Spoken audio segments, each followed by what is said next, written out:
Привет, друзья! Сейчас главные новости Европы. В Германии активизировалось обсуждение пенсионного возраста. Экспертный совет при Христианско-демократическом союзе ХДС предложил шаг, который затрагивает миллионы граждан Германии. В правительстве на это реагируют осторожно, и позиция канцлера Фридриха Мерца пока звучит без конкретных обещаний.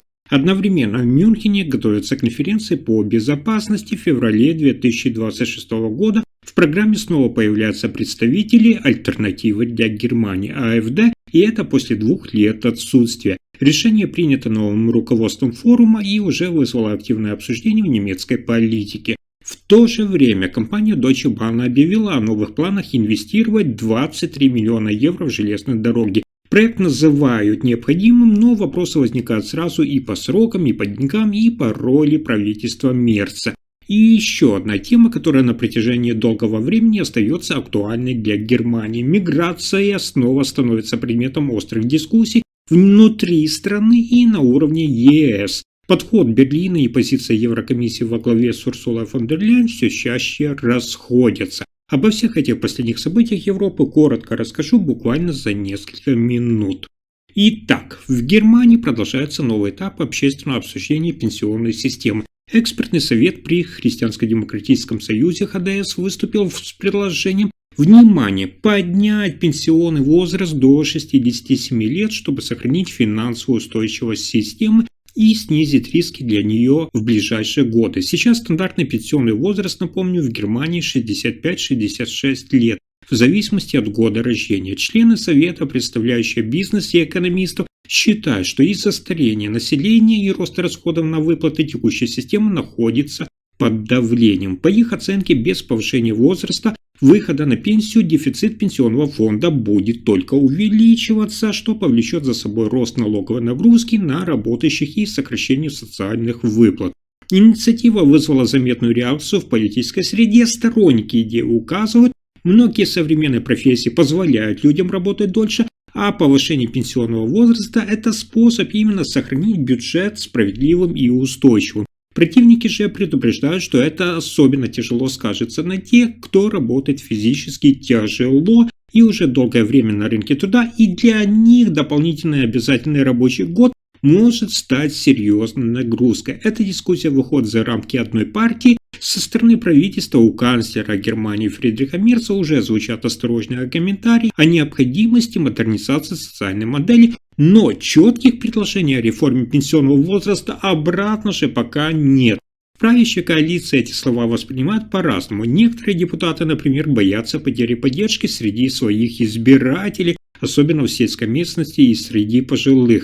Не осталась в стороне и Европа. Председатель Еврокомиссии Урсула фон дер Ляйен заранее заявила, что страны ЕС должны адаптировать пенсионные системы к демографическим изменениям, чтобы сохранить экономическую стабильность и конкурентоспособность. Германия, как крупнейшая экономика Европы, находится под особым вниманием в этом вопросе. Следующая новость занимает важное место в текущей повестке Германии. В сфере внешней политики и международных обсуждений фиксируются заметные изменения. Мюнхенская конференция по безопасности – это одно из самых влиятельных экспертных и дипломатических событий в мире, вновь приглашает представителей партии «Альтернатива для Германии» АФД. Это решение стало значительным изменением после 2-летнего отсутствия партии в программе. Речь идет о конференции, которая пройдет в Мюнхене с 13 по 15 февраля 2026 года и традиционно собирает десятки глав государств, министров обороны и иностранных дел, а также ведущих экспертов по безопасности. Ранее участников отбирали по принципу «все, что важно для мира и диалога», но из-за спорных политических позиций «Альтернатива для Германии» АФД ее представители исключали 2 года подряд. Теперь по решению нового руководства конференции под председательством Вольфганга Ишингера приглашение отправлено представителям всех абсолютно парламентских партий, включая «Альтернативу для Германии» АФД. При этом уточняется, что приглашение получили прежде всего специалисты по внешней и оборонной политике, но точный список пока не окончателен. Это решение стало предметом активного политического обсуждения внутри Германии. Представители союзной партии Христианско-социального союза ХСС настаивали на том, чтобы альтернатива для Германии АФД и дальше оставалась за рамками диалога, ссылаясь на ее связи с российскими и китайскими политическими кругами и потенциальные риски безопасности. При этом формат Мюнхенской конференции предполагает обсуждение глобальных вызовов и сложных международных тем, и приглашение альтернативы для Германии АфД может повлиять на атмосферу форума и характер внутренней дискуссии. В прошлые годы именно здесь представители государства и союзов критически обсуждали вопросы трансатлантического сотрудничества и европейской безопасности. Такой шаг совпадает с усилием дебатов о роли Германии на мировой арене и ее ответственности в НАТО и ЕС. Для канцлера Германии Фридриха Мерца и для председателя Еврокомиссии Урсулы фон дер Ляйен это событие становится еще одним сигналом о том, как быстро меняется политическая ситуация в Европе и насколько непростыми могут быть попытки сохранить единую позицию по вопросам безопасности и внешней политики. Следующая новость связана с обсуждением нового транспортного проекта.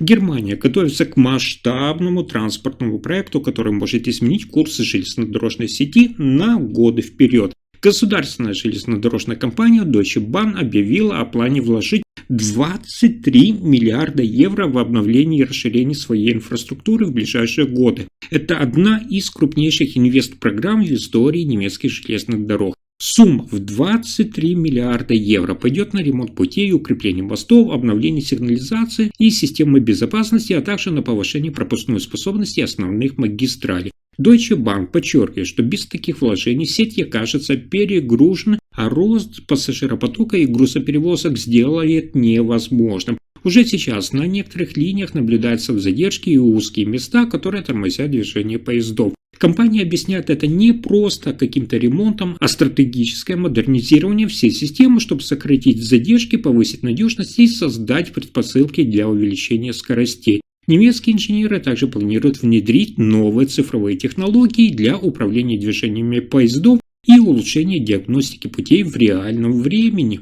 Этот план вызывает вопросы участия экспертов, которые указывают на высокие затраты и вероятность превышения бюджета, но руководство немецкой железной дороги уверено, что промедление обойдется еще дороже, так как стареющая инфраструктура требует неотложных мер, иначе Германия рискует в ближайшие годы столкнуться с частыми перебоями и падением качества сервиса. Эта инициатива также выходит на политическую арену. Канцлер Германии Фридрих Мерц отметил, что укрепление транспортной сети – это важный элемент экономической политики, который обеспечит конкурентоспособность страны и поддержит рост рабочих мест. По его мнению, инвестиции в железные дороги – это на самом деле не расход, а вклад в будущее экономики. Поддерживает эту линию и председатель Еврокомиссии Урсула фон дер Ляйен в Брюсселе, подчеркивая, что модернизация транспортной инфраструктуры – это ключ к достижению климатических целей и укреплению внутреннего рынка Евросоюза. Еврокомиссия готова рассматривать финансирование и координацию таких проектов на общеевропейском уровне.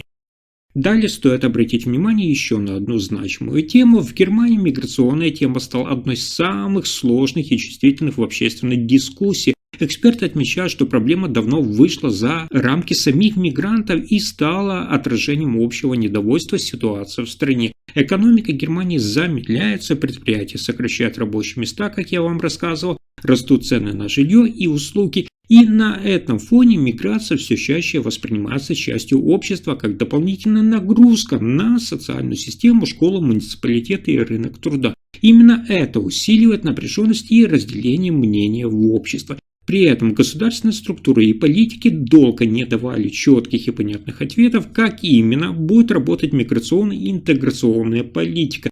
Отсутствие ясных правил и быстрых решений сделало тем удобным инструментом именно для политических споров и резких заявлений. Для канцлера Германии Фридриха Мерца миграция остается одной из наиболее непростых тем повестки. Любые попытки ужесточить правила вызывают сразу критику, а мягкие решения воспринимаются как его слабость.